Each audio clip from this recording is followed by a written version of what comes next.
Are you someone reaching out to people? Do you have services or products that are waiting to find the right client? You have come to the right place.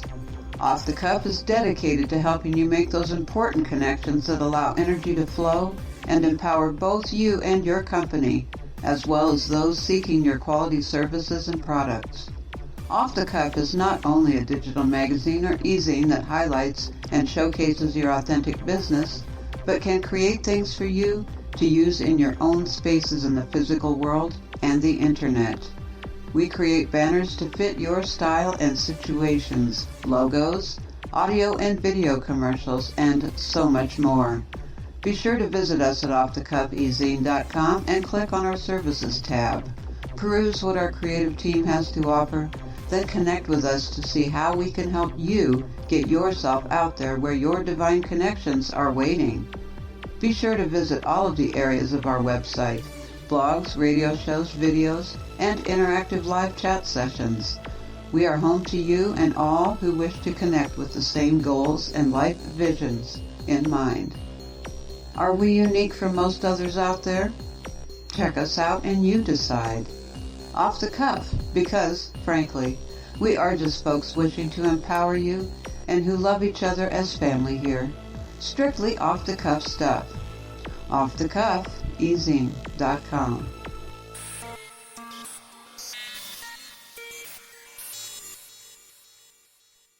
Welcome to the universe and everywhere else. I am Linda Irwin, your host here on OTC Night Light. Today, I'm going to talk about the universe and everywhere else, and who we are and what we have to do with all of that.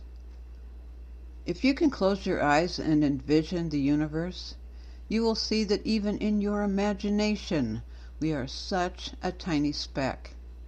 Not even a speck of sand by comparison. Not even a molecule on that speck of sand. Not even an atom of that molecule, but more like a single electron. The whole of the universe is encoded in that electron, but it is unique, as are all things, despite the fact that from a distance they may all look the same. Ever heard someone say from the window of an airplane that everything below looks like ants running around? It is when we can take ourselves to the level of what we are observing that we realize that everything that seemed the same actually is very different. I do not have to remind you that no two snowflakes are identical, though when viewed through our eyes, they may seem to be so. So what is the point of my electron analogy? Simply this. If we take ourselves down to the very smallest point we can possibly imagine, we can then begin to integrate that unique spark to expand and encompass more and more. How we are the tiniest part of the universe, and yet at the same time are the grandness, the expanse of the universe. How can that be so?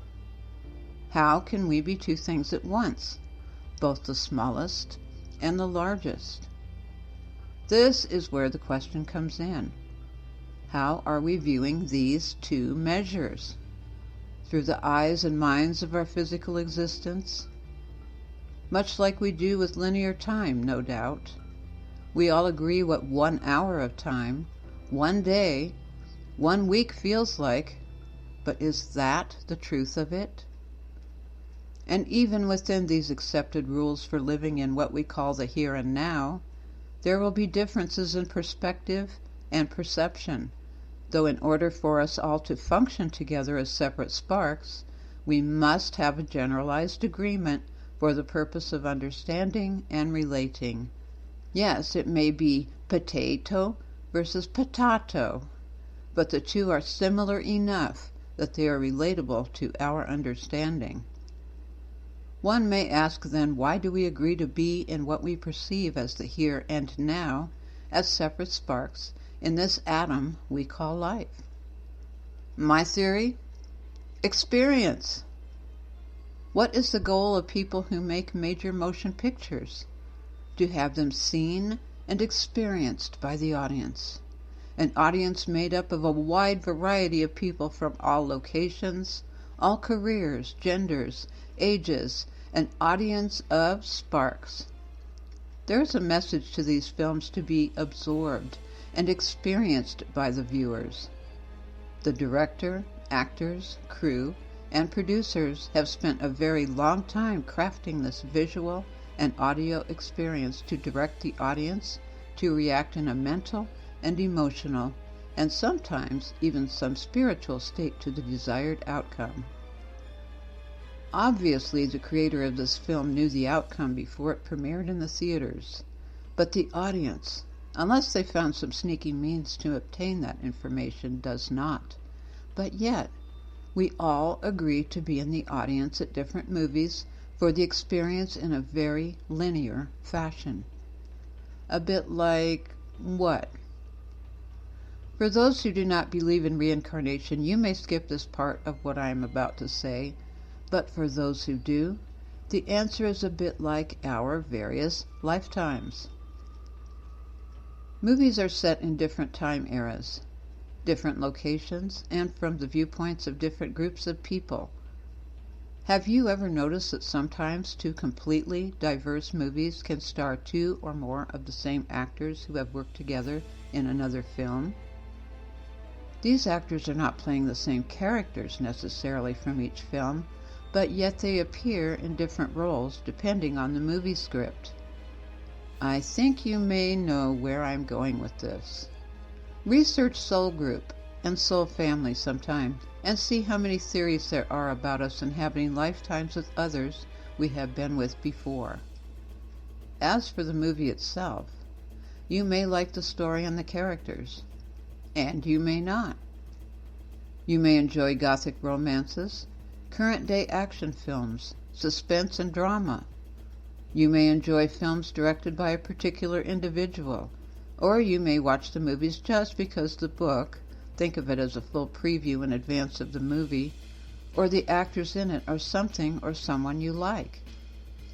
Hopefully you watch a diverse group of movie themes, because this is where you are going to gain a lot of perspective about the viewpoints and perceptions of others. We may watch a film that has a character in it that we would not associate with as being a good person until the writer and actor have shaped their character in such a way that you begin to understand why the character is the way they are and what they do. You may find you have empathy for that character after all, a bit like we do with these movies we call our current lifetimes. Shakespeare made such a point about life being a stage and we being the players on that stage. Good job, William. The difference, though, with movies and our lifetimes are that we have the ability to change the script, to make it our own, to develop our own character, to possibly change the ending in the direction it is likely to go if we so decide, but we need to understand the other characters in this movie.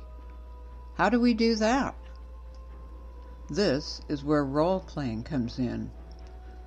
Much like the character development of the one we have no empathy with until their true personality and feelings are revealed, we can put ourselves in that space and try to understand that person or people in our lives. This is not to say that if someone abuses us in any way that we allow it, but rather to try and understand why they are doing it so that we can most effectively deal with and disallow that abuse, or even possibly change the course of the behavior interaction we are experiencing. Above all, write your character the way you feel optimizes your best experience and harmony with that big vastness called the universe and everywhere. By doing so, you will create a movie ending for yourself that you can be proud of, and maybe even shed a tear of joy before the ending credits roll. Now, I have a question. Do they have movie theaters on Mars? Speaking of Mars, I'm going to quote an article from NASA.gov titled, "For Moratorium on Sending Commands to Mars, Blame the Sun." Credit to this article goes to Guy Webster of the Jet Propulsion Laboratory in Pasadena, California, as well as Lori Cantillo and Dwayne Brown of NASA headquarters. Visit nasa.gov to read more and see everything space news there. This month, movements of the planets will put Mars almost directly behind the Sun from Earth's perspective, causing curtailed communications between Earth and Mars. NASA will refrain from sending commands to America's 3 Mars orbiters and 2 Mars rovers during the period from July 22nd to August 1st. Out of caution, we won't talk to our Mars assets during that period because we expect significant degradation in the communication link, and we don't want to take a chance that one of our spacecraft would act on a corrupted command, said Chad Edwards, manager of the Mars Relay Network Office at NASA's Jet Propulsion Laboratory, Pasadena, California. Data will keep coming from Mars to Earth, although loss or corruption of some bits is anticipated, and the data will be transmitted later. We will continue to receive telemetry, so we will have information every day about the status of the vehicles, Edwards said. As seen from Earth, Mars periodically passes near the Sun every 26 months, an arrangement called Mars Solar Conjunction. During most solar conjunctions, including this year's, Mars does not go directly behind the Sun. Viewers using proper eye protection to watch the total solar eclipse on August 21st will gain a visible lesson in why Mars doesn't need to be directly behind the Sun for communications between Earth and Mars to be degraded. The Sun's corona, which always extends far from the surface of the Sun, becomes visible during total eclipses. It consists of hot ionized gas, which can interfere with radio waves that pass through it. To prevent the possibility of the ionized gas near the Sun corrupting a command radioed to a spacecraft at Mars, NASA avoids transmitting for a period including several days before and after Mars gets closest to passing behind the Sun. Teams that operate Mars orbiters and rovers have been preparing for weeks in anticipation of the moratorium that will begin on July 22nd. The vehicles will stay active, carrying out commands sent in advance, said Mars Program Chief Engineer Hoppy Price of JPL. Orbiters will be making their science observations and transmitting data. The rovers won't be driving, but observations and measurements will continue. The rover teams are determining the most useful sites for the rover's curiosity and opportunity to remain productive during the solar conjunction period. All of NASA's active Mars missions have experienced from at least one previous solar conjunction. This will be the 8th solar conjunction period for the Mars Odyssey orbiter, the 7th for the Opportunity rover, the 6th for the Mars Reconnaissance orbiter, the 3rd for the Curiosity rover, and the 2nd for the Maven orbiter. Edwards said all of these spacecraft are now veterans of conjunction. We know what to expect. If you would like to see a video showing Mars solar conjunction geometry, you can go to nasa.gov, all about Mars /night sky /solar-conjunction. NASA's 5 current Mars missions plus Mars missions scheduled for launches in 2018 and 2020 are part of ambitious robotic exploration to understand Mars, helping to lead the way for sending humans to Mars in the 2030s. NASA's Goddard Space Flight Center manages the Maven project for the principal investigator at the University of Colorado Boulder and for the NASA Science Mission Directorate, Washington. JPL, a division of Caltech in Pasadena, manages the Odyssey, Opportunity, Reconnaissance Orbiter, and Curiosity projects and NASA's Mars Exploration Program for the Science Mission Directorate. Lockheed Martin Space Systems Denver built all 3 NASA Mars orbiters. For more about NASA's Mars Exploration Program, visit mars.jpl.nasa.gov and www.nasa.gov/Mars. So we will be interested to see what might be caught somewhere on video about all of the things going on when they're not actually transmitting. Who knows? Maybe Mars will be the host to a big summer party. Who knows? Maybe our extraterrestrial star family will be out there watching the solar eclipse and not getting recorded, because even though it's transmitting, they can't see it unless the rovers can turn around. Anyway, this is Linda Irwin for the universe and everywhere else. Until next time on Off the Cuff Radio.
Hi, I'm Peg, and I want to welcome you to Nightline. I am as a part owner of Off the Cuff Easing, one of the original owners, and I'm very glad to be joining Sprinkles Nixon and Linda Irwin tonight for our Nightline show.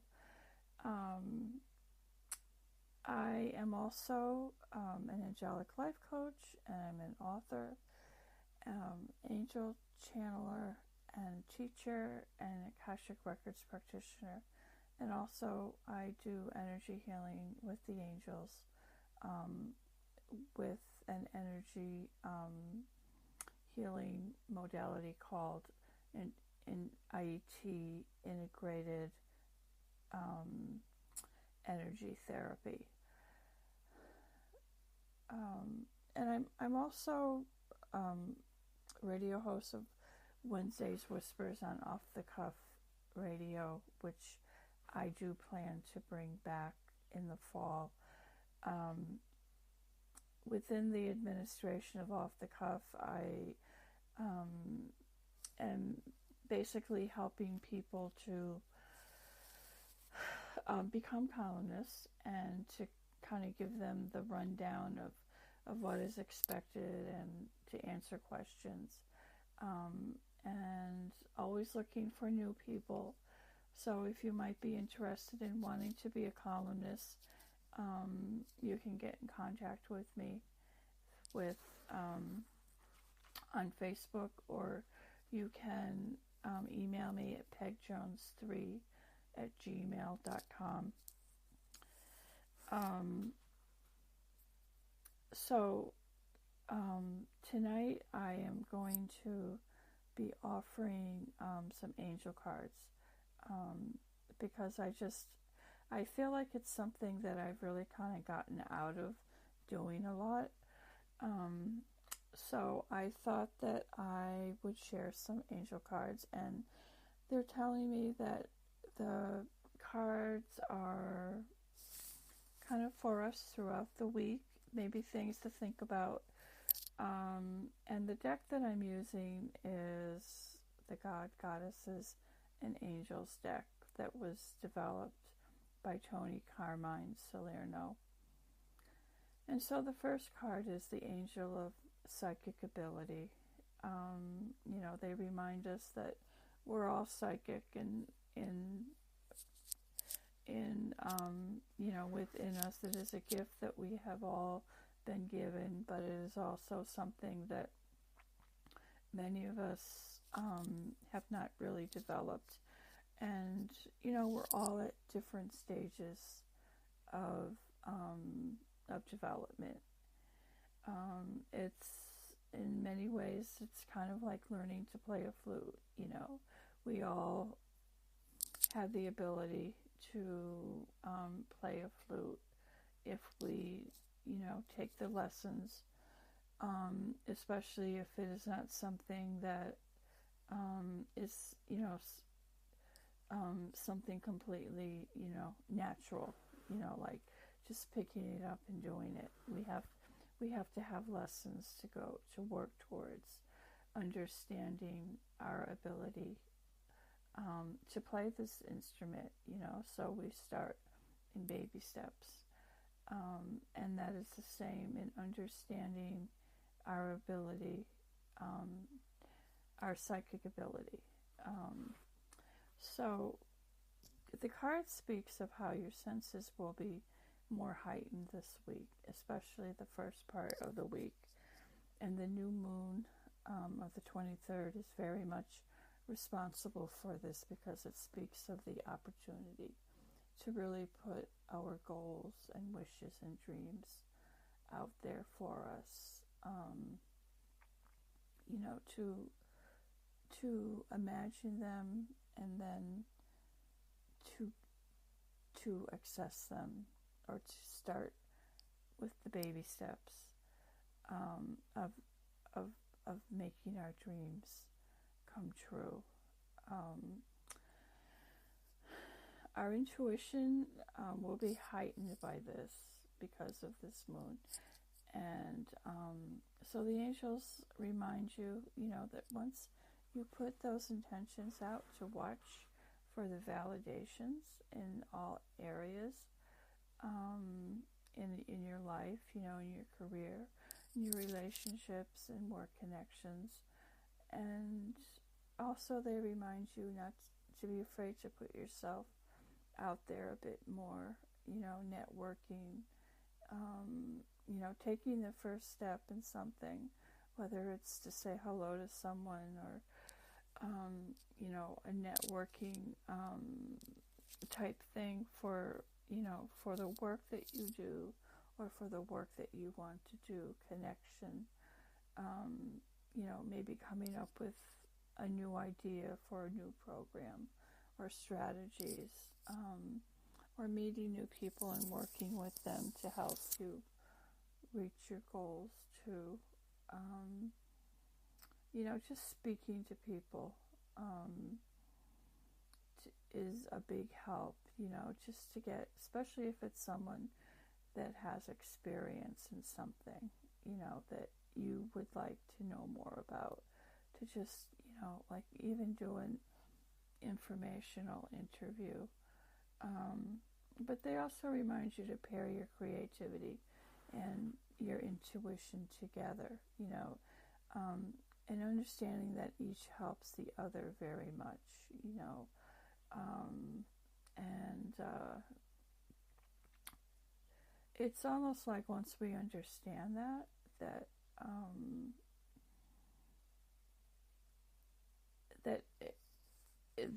together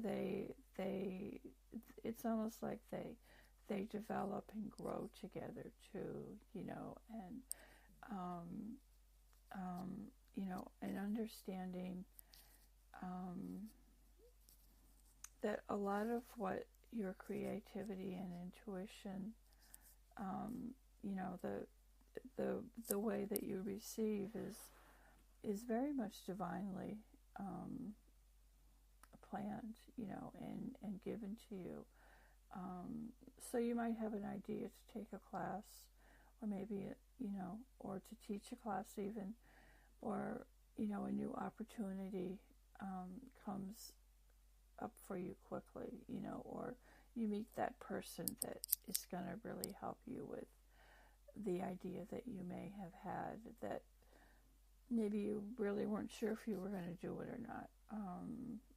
So taking that first step and letting your angels know you're willing and ready, and thank your angels for that. And so the second card is the Goddess of Strength. Perfect card for this week. Sometimes we just need to walk away from situations that no longer serve us, not saying too much, but maybe just walking away. And it could be a business situation or relationship of some sort. We have to at times do what's best for us, and that can be very difficult, but sometimes it's necessary. And this card is helpful for us to understand and to be comforted that we have more strength within our self than we realize, and the angels can really help you with this and giving you maybe just a little added strength, asking for their protection, asking for their guidance, and knowing that they're there for you, because as we know, the first step is to ask. And then the third card is the Angel of Family. Our families are precious, and the people who knew us best from the beginning of our lives, our family are the roots from whence we have come and grown and developed and matured, and they are the base, kind of like the home base from where we came from. We change as we grow, and as we have changed our ways and we begin to live life on our own terms, we may see things that we may not have noticed before, and it can be heartening, it can be disheartening, and we basically have to know that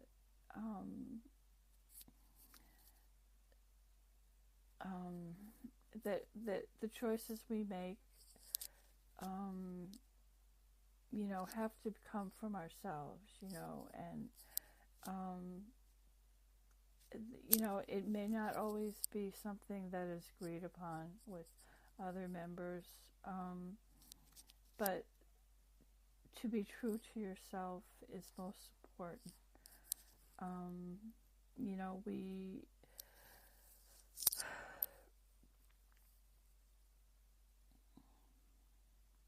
it seems that within families, the angels tell us that we go through all aspects of grieving, forgiveness, joy, happy, love, peace, all that, and forgiveness too, and we know that communication is an essential part of keeping our boundaries together. Our loved ones that may not be with us, they want to remind us that they are doing well, and that they are happy, and that they ask, for prayers too, for continuing this, and also they let us know that they too are praying for us and guiding us in their own way, and that just acknowledging them at specific times, maybe a birthday or anniversary, is very meaningful for them. So family is the tribe from whence we come, and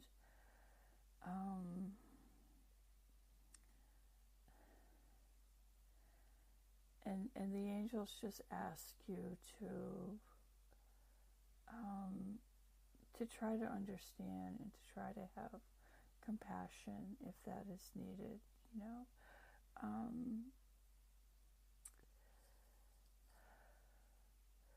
asking the angels for guidance, for clarity, is also a wonderful way to maybe try to understand things that we may not have understood before. And with that, I'm going to stop this reading and to just say that our angels are very close, and they truly want to help us, and just having that intention and asking for guidance is a good way to begin. I also offer angel intuitive readings individually with using different spreads. I also do a year spread, and I also will do a personal channeling from a specific angel or from maybe a few angels, and they are personally for you. They are specific messages for you. And so I wish you a good week, and you can find me on Facebook, or you can email me at pegjones3@gmail.com if you're interested in possibly a reading or mentor. Also, you can go to Angelical Whispers WordPress./word, or I guess it's .wordpress.com, and you can see what I offer and some of my writing, etc. And if you're interested in becoming a columnist, feel free to contact me or contact Sprinkles or Linda, and they will be glad to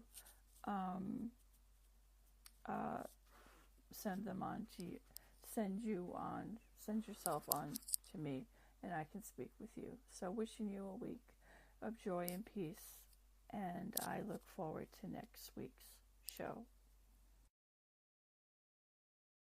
Coming home, I'm coming home. Tell the world I'm coming home. Let the rain wash away all the pain of yesterday. I know my kingdom awaits, and they've forgiven my mistakes. I'm coming home. I'm coming home. Tell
Hello, everybody, and welcome to Nightline at the OTCR Nightline. I'm your host for this segment, and I'm Sprinkles Nixon, and I want to share something a little different with you today. I had come to learn way back when that we are absolutely amazing. All of us. I'm not talking just myself. I'm talking about how each of you, each individual, each being is a miracle in itself. And it is the greatest miracle in the world. And that is all of us. Okay, so I had a big impact on a very deep understanding of things that was going on in my life at the time, and I wanted to. I had a hunger for knowledge. Okay, I wanted to know more. I wanted to learn more, and I came across this author, Agmandino, and he's one of my favorites. And I thought it would be interesting to share a little part of his book, The Greatest Miracle in the World, because it impacted me very deeply, and it helped me understand exactly why we are here and how we are a gift of life. So I'm going to go ahead and I'm going to start reading this. There's a section in the Greatest Miracle in the World by Agmandino, and it's called the God Memorandum. Now, I'm not going to tell you the whole story about how this came about, but I'm going to go over a few things that can possibly stir you to understand how unique and special each and every one of us are. Okay, so it's called the God Memorandum, and it's supposed to be to us. This is again, this was in the book of the Rag Picker and the God Memorandum. Check it out in the stores, and I'll give you the name and author again. But it's an awesome book. Okay, so the God Memorandum. To you from God. Take counsel. I hear your cry. It passes through the darkness, filters through the clouds, mingles with the starlight, and finds its way to my heart on the path of a sunbeam. I have anguished over the cry of a hare choked in the noose of a snare. A sparrow stumbled from the nest of its mother. A child thrashing helplessly in a pond, and a son shedding his blood on a cross. Know that I hear you. Be at peace. Be calm. I bring thee relief for your sorrow, for I know its cause and its cure. You weep for all your childhood dreams that have vanished with the years. You weep for all your self-esteem that has been corrupted by failure. You weep for all your potential that has been bartered for security. You weep for all your individuality that has been trampled by mobs. You weep for all your talent that has been wasted through misuse. You look upon yourself with disgrace, and you turn in terror from the image you see in the pool. Who is this mockery of humanity staring back at you with bloodless eyes of shame? Where is the grace in your manner, the beauty of your figure, the quickness of your movement, the clarity of your mind, the brilliance of your tongue? Who stole your goods? Is the thief's identity known to you as it is to me? Once you placed your head in a pillow of grass on your father's field, and looked up at the cathedral of clouds and knew that all the gold of Babylon would be yours in time. Once you read from many books and wrote on many tablets, convinced beyond any doubt that all the wisdom of Solomon would be equaled and surpassed by you. And the seasons would flow into years until, lo, you would reign supreme in your own Garden of Eden. Dost thou remember who implanted those plans and dreams and seeds of hope within you? You cannot. You have no memory of the moment when first you emerged from your mother's womb, and I placed my hand on your soft brow, and the secret I whispered into your small ear when I bestowed my blessings upon you. Remember our secret? You cannot. The passing years have destroyed your recollection, for they have filled your mind with fear and doubt and anxiety and remorse and hate, and there is no room for joyful memories where these beasts habitate. Weep no more, I am with you, and this moment is the dividing line of your life. All that has gone before is like unto no more than that time you slept within your mother's womb. What is past is dead. Let the dead bury the dead. This day you return from the living dead. This day, like unto Elijah with the widow's son, I stretch myself upon thee 3 times, and you live again. This day, like unto Elisha with Shunammite's son, I put my mouth upon your mouth, and my eyes upon your eyes, and my hands upon your hands, and your flesh is warm again. This day, like unto Jesus at the tomb of Lazarus, I command you to come forth, and you will walk from your cave of doom to begin a new life. This is your birthday. This is your new date of birth. Your first life, like unto a play of the theater, was only a rehearsal. This time the curtain is up. This time the world watches and waits to applaud. This time you will not fail. Light your candles, share your cake, pour the wine. You have been reborn. Like a butterfly from its chrysalis, you will fly as high as you wish, and neither the wasps or the dragonflies nor mantids of mankind shall obstruct your mission of your search for the true riches of life. Feel my hand upon thy head. Attend to my wisdom. Let me share with you again the secret you heard at your birth, and forgot. You are my greatest miracle. You are the greatest miracle in the world. Those were the first words you ever heard. Then you cried.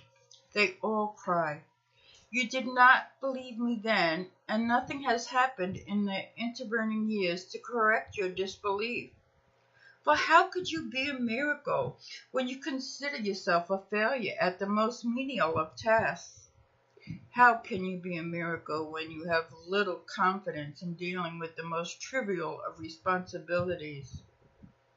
How can you be a miracle when you are shackled by debt and lie awake in torment over whence will come tomorrow's bread? Enough. The milk that is spilled is sour. Yet how many prophets, how many wise men, how many poets, how many artists, how many composers, how many scientists, how many philosophers and messengers have I sent with word of your divinity, your potential for godliness, and the secrets of achievement? How did you treat them? Still, I love you, and I am with you. Through these words to fulfill the prophet who announced that the Lord shall set his hand again, the second time, to recover the remnant of his people. I have set my hand again. This is the second time. You are my remnant. It is of no avail to ask. Haven't you known? Haven't you heard? Hasn't it been told to you from the beginning? Haven't you understood from the foundations of the earth? You have not known, you have not heard, and you have not understood. You have been told that you are a divinity in disguise, a god playing a fool. You've been told that you are a special piece of work, noble in reason, infinite in faculties, express and admirable in form and moving, like an angel in action, like a god in apprehension. You've been told that you are the salt of the earth. You are given the secret even of moving mountains, of performing the impossible. You believed no one. You burned your map to happiness. You abandoned your claim to peace of mind. You snuffed out the candles that had been placed along your destined path of glory. And then you stumbled, lost and frightened, in the darkness of futility and self-pity, until you fell into a hell of your own creation. Then you cried and beat your breast and cursed the luck that had befallen you. You refused to accept the consequences of your own petty thoughts and lazy deeds, and you searched for a scapegoat on which to blame your failure. How quickly you found one. You blamed me. You cried that your handicaps, your mediocrity, your lack of opportunity, your failures were the will of God. You were wrong. Let us take inventory. First, call a roll of your handicaps. But how can I ask you to build a new life lest you have the tools? Are you blind? Does the sun rise and fall without your witness? No, you can see. And the 100 million receptors I have placed in your eyes enable you to enjoy the magic of a leaf, a snowflake, a pond, an eagle, a child, a cloud, a star, a rose, a rainbow, and the look of love. Count one blessing. Are you deaf? Can a baby laugh or cry without your attention? No, you can hear. And the 24,000 fibers I have built in each of your ears vibrate to the wind in the trees, the tides on the rocks, the majesty of an opera, a robin's plea, children at play, and the words, I love you. Count another blessing. Are you mute? Do your lips move and bring forth only spittle? No, you can speak, as can no other of my creatures, and your words can calm the angry, uplift the despondent, goad the quitter, cheer the unhappy, warm the lonely, praise the worthy, encourage the defeated, teach the ignorant. And I say, I love you. Count another blessing. Are you paralyzed? Does your helpless form despoil the land? No, you can move. You're not a tree condemned to a small plot where the wind and world abuses you. You can stretch and run and dance and work. For within you I have designed 500 muscles, 200 bones, and 7 miles of nerve fiber, all synchronized by me to do your bidding. Count another blessing. Are you unloved and unloving? Does loneliness engulf you night and day? No, no more. For now you know love's secret, that to receive love it must be given, with no thought of its return. To love for fulfillment, satisfaction, or pride is no love. Love is a gift on which no return is demanded. Now you know that to love unselfishly is its own reward. And even should love not be returned, it is not lost, for love not reciprocated will flow back to you and softly and purify your heart. Count another blessing, count twice. Is your heart stricken? Does it leak and strain to maintain your life?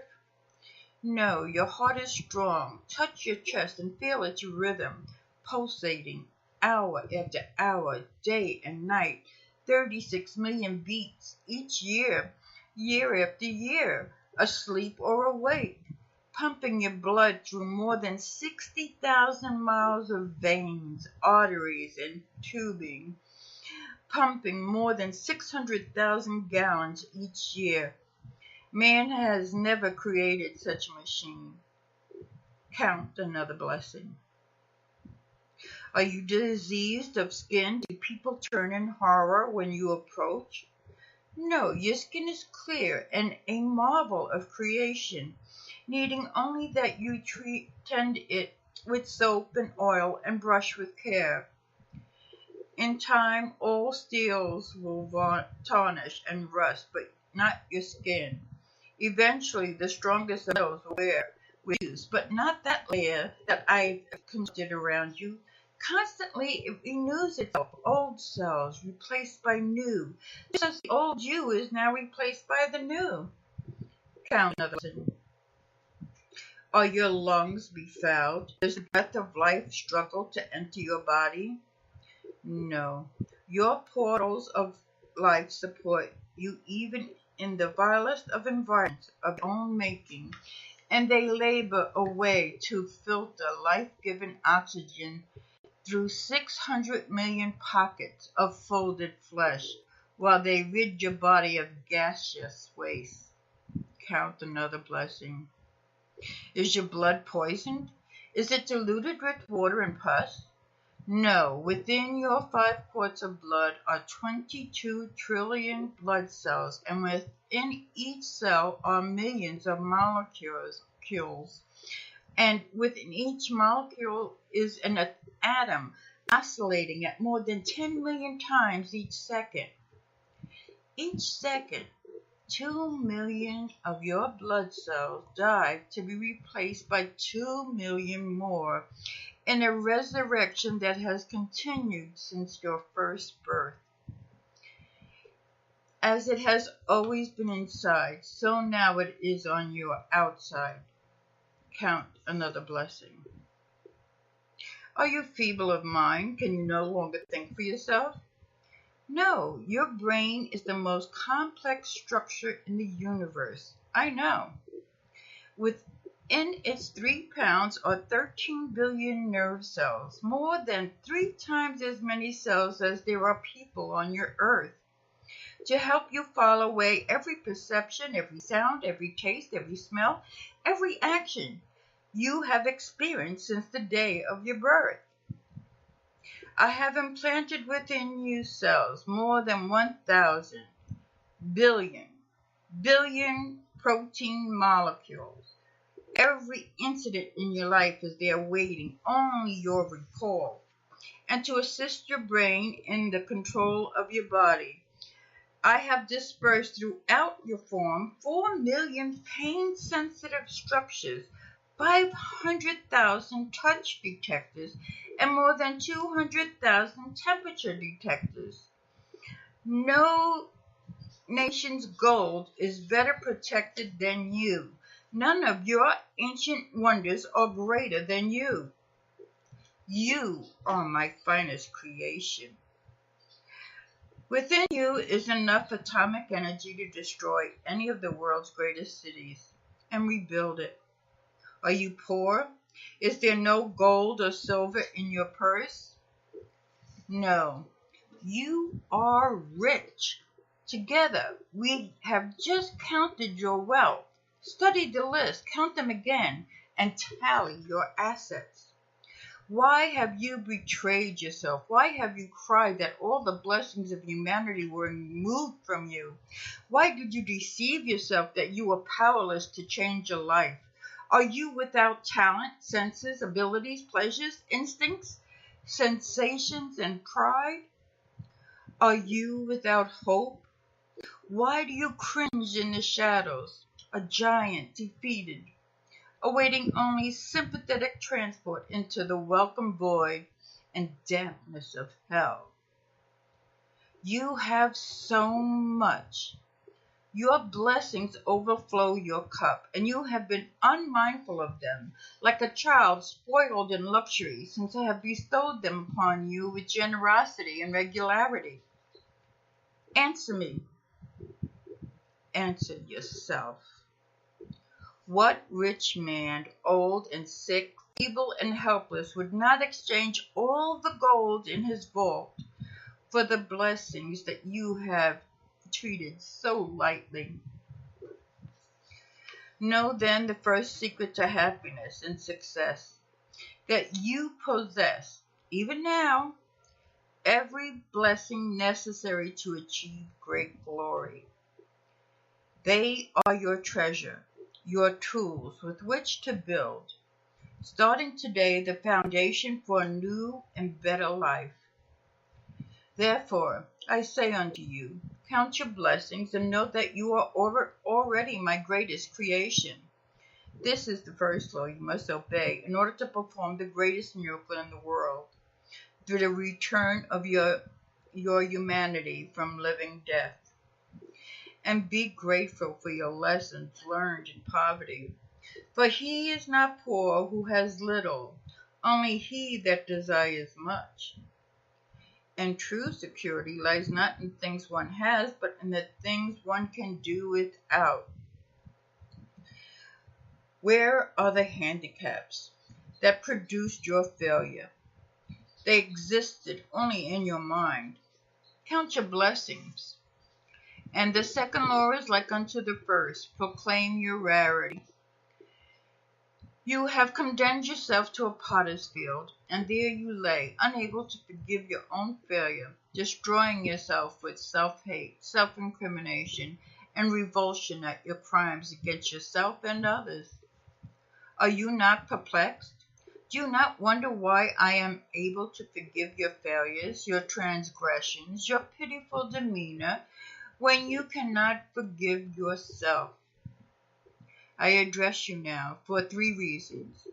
You need me. You are not one of the herd heading for destruction in a gray mass of mediocrity, and you are a great rarity. Consider a painting by Rembrandt, or a bronze by Degas, or a violin by Stradivarius, or a play by Shakespeare. They have great value for 2 reasons. Their creators were masters, and they are few in number. Yet there are more than one of each of these. On that reasoning, you are the most valuable treasure on the face of the earth. For you know who created you, and it is only one of you. Never in all the 70 trillion billion humans will have walked this planet since the beginning of time has there been anyone exactly like you.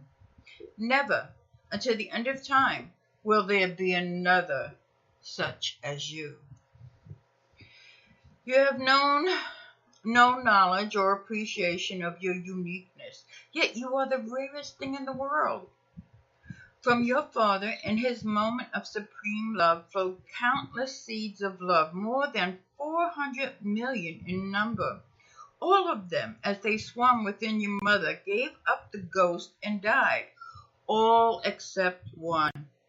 You.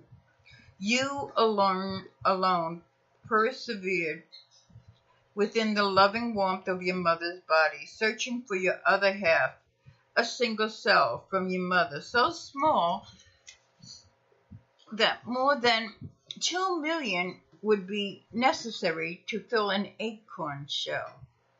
Yet, despite the impossible odds and the vast ocean of darkness and disaster, You persevered, found that infinite small cell, joined with it, and began a new life, your life. You arrived bringing with you, as does every child, the message that I was not yet discouraged of man.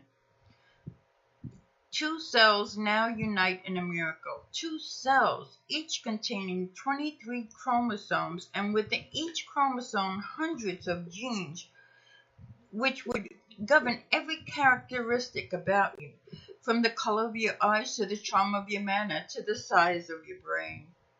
With all the combinations at my command, beginning with that single sperm from your father's 400 million, through the hundreds of genes in each of the chromosomes from your mother and father, I could have created 300,000 billion humans, each different from the other. But who did I bring forth? You, one of a kind, rarest of the rare, a priceless treasure possessed of qualities in mind and speech and movement and appearance and actions as no other who has ever lived, lives, or shall live. Why have you valued yourself in pennies when you are worth a king's ransom? Why did you listen to those who demeaned you, and far worse, why did you believe them? Take counsel. No longer hide your rarity in the dark. Bring it, children. Try not to walk as your brother walks, nor as your leader talks, nor labor as do the mediocre. Never do as another. Never imitate. For how do you know that you may not imitate evil? For how do you know that you may not imitate evil? And he imitates evil always goes beyond the example set. What imitates what is good always falls short. Imitate no one. Be yourself. Show your rarity to the world, and they will shower you with gold. Then this is the second law. Proclaim your rarity, and know you have received two laws. Count your blessings and proclaim your rarity. You have no handicaps. You are not mediocre. You nod. You force a smile. You admit your self-deception. What of your next complaint? Opportunity never seeks thee. Take counsel, and it shall come to pass. For now I give you the law of success in every venture. Many centuries ago, the law was given to your forefathers from a mountain atop. Some heeded the law, and lo, their life was filled with the fruit of happiness, accomplishment, gold, and peace of mind. Most listened not, or they sought magic means, devious routes, or waited for the devil called luck to deliver to them the riches of life. They waited in vain, just as you waited, and then they wept as you wept, blaming their lack of fortune on my will. The law is simple. Young or old, pauper or king, white or black, male or female, all can use the secret to their advantage. For of all the rules and speeches and scriptures of success and how to attain it, only one method has never failed. Whosoever shall compel ye to go with him 1 mile, go with him 2. This then is the third law, the secret that will produce riches and acclaim beyond your dreams. Go another mile. The only certain means of success is to render more and better service than it is expected of you, no matter what your task may be. This is a habit followed by all successful people since the beginning of time. Therefore, I said, the surest way to doom yourself to mediocrity is to perform only the work for which you are paid. Think not yet ye about being cheated if you deliver more than the silver you receive, for there is a pendulum to all life, and the sweat you deliver, if not rewarded today, It will swing back tomorrow tenfold. The mediocre never goes another mile, for why should he cheat himself, he thinks. But you are not mediocre. To go another mile is a privilege you must appropriate by your own initiative. You cannot, you must not avoid it, neglect it. Do only as little as the others, and the responsibility for your failure is yours alone. You can no more render service without receiving just compensation than you can without the rendering of it, without suffering the loss of a reward. Cause and effect, means and ends, seed and fruit, these cannot be separated. The effect already blooms in the cause. The end exists in the means, and the fruit is always in the seed. Go another mile. Concern yourself not. Should you serve an ungrateful master, serve him more. And instead of him, let it be me who is in your debt. For then you will know that every minute, every stroke of extra service will be repaid. And worry not, should your reward not come soon, for the longer payment is withheld, the better for you. In compound interest on compound interest is this law's greatest benefit. You cannot command success. You can only deserve it. And now you know the greatest secret necessary in order to merit the rare reward. Go another mile. Where is this field? Once you cried, there was no opportunity. Look around me. See where only yesterday you wallowed on the refuge of self-pity. Now you walk tall on a carpet of gold. Nothing has changed except you. But you are everything. You are my greatest miracle. You are the greatest miracle in the world. And now the laws of happiness and success are three. Count your blessings, proclaim your rarity, and go another mile. Be patient with your progress, to count your blessings with gratitude, to proclaim your rarity with pride, to go on extra mile, and then another. These acts are not accomplished in the blinking of an eye. Yet, that which you acquire with most difficulty you retain the longest. And those who have earned a fortune are more careful of it than those by whom it was inherited. And fear not, as you enter your new life, every noble acquisition is attended with its risks. He who fears to encounter the one must not expect to obtain the other. Now you know you are a miracle, and there is no fear in a miracle. Be proud. You are not the momentary whim of a careless creator experimenting in the laboratory of life. You are not a slave of forces that you cannot comprehend. You are a free manifestation of no force but mine, of no love but mine. You are made with a purpose. Feel my hand, hear my words. You need me and I need you. We have a world to rebuild, and if it requires a miracle, what is that to us? We are both miracles, and now we have each other. Never have I lost faith in you since the day when I first spun you from a giant wave and tossed you helplessly on the sands. As you measure time that was more than 500 million years ago, there were many models, many shapes, many sizes before I reached perfection in you, more than 30,000 years ago.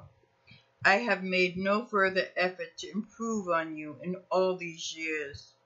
For how could one improve on a miracle? You were a marvel to behold, and I was pleased. I gave you this world and dominion over it.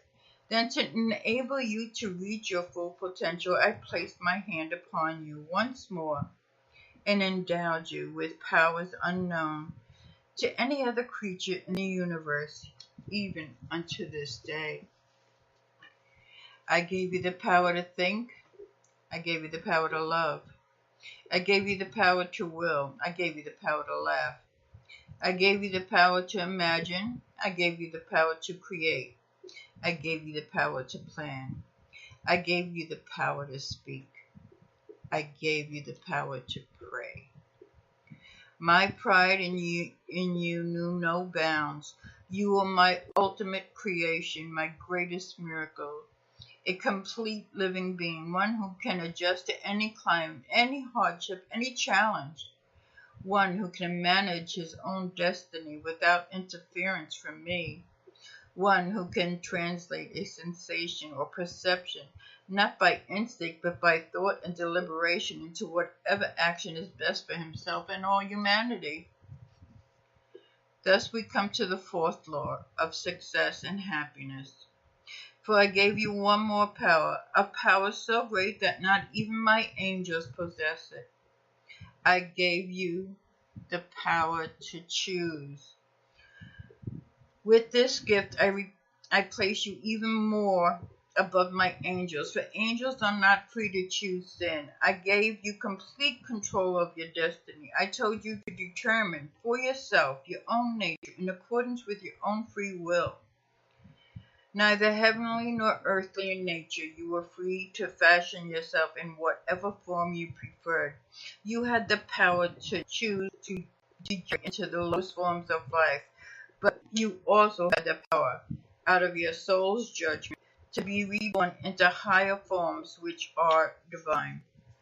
I have never withdrawn your greatest power, the power to choose. What have you done with this tremendous force? Look at yourself. Think of the choices you have made in your life and recall now those bitter moments when you would fall to your knees. If only you had the opportunity to choose again. What is past is past. And now you know the fourth great law of happiness and success. Use wisely your power of choice. Choose to love rather than hate. Choose to laugh rather than cry. Choose to create rather than destroy. Choose to persevere rather than quit. Choose to praise rather than gossip. Choose to heal rather than to wound. Choose to give rather than steal. Choose to act rather than procrastinate. Choose to grow rather than rot. Choose to pray rather than curse. Choose to live rather than die.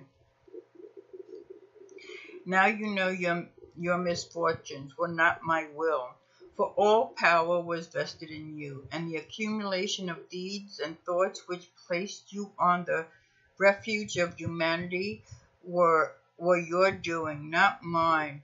My gifts of power were too large for your small nature. Now you have grown tall and wise, and the fruits of the land will be yours. You are more than a human being. You are a human becoming. You are capable of great wonders. Your potential is unlimited. Who else among many creatures has mastered fire? Who else among my creatures has considered and conquered gravity? Has pierced the heavens and has conquered disease and pestilence and drought? Never demean yourself again. Never settle for the crumbs of life. Never hide your talents from this day hence. Remember the child who says, "When I am a big boy," but what is that? For the big boy says, "When I grow up," and then grown up he says, "When I am wed." But to be wed, what is that? After all, the thought then changes to "when I retire." And then retirement comes, and he looks back over the landscape traverse, the cold wind sweeps over it, and somehow he has missed it all, and it is gone. Enjoy this day today, and tomorrow, you have performed the greatest miracle in the world. You have returned from a living death. You will feel self-pity no more, and each new day will be a challenge and a joy. You have been born again, But just as before, you can choose failure and despair or success and happiness. The choice is yours. The choice is exclusively yours. I can only watch, as before, in pride or sorrow. Remember then the four laws of happiness and success. Count your blessings. Proclaim your rarity. Go another mile. Use wisely your power of choice. And one more. To fulfill the other four, do all things with love. Love for yourself, love for all others, and love for me. Wipe away your tears. Reach out. Press my hand and stand straight. Let me cut the grave cloths that have bound you. This day you have been notified. You are the greatest miracle in the world. Well, that's kind of I hope you enjoyed that, but it's called the God Memorandum again, and it's in the book The Greatest Miracle in the World by Og Mandino, Mandino, and you got to check out that book. It's really inspirational. It kind of wakes you up in a different view of what life is all about, and I kind of love that because if you think about it, we are such a gift of life, and to go about it in a way that will be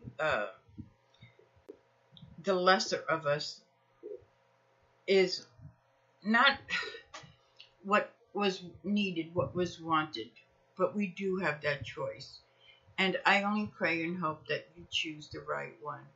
And to honor yourself because you are the greatest miracle in the world.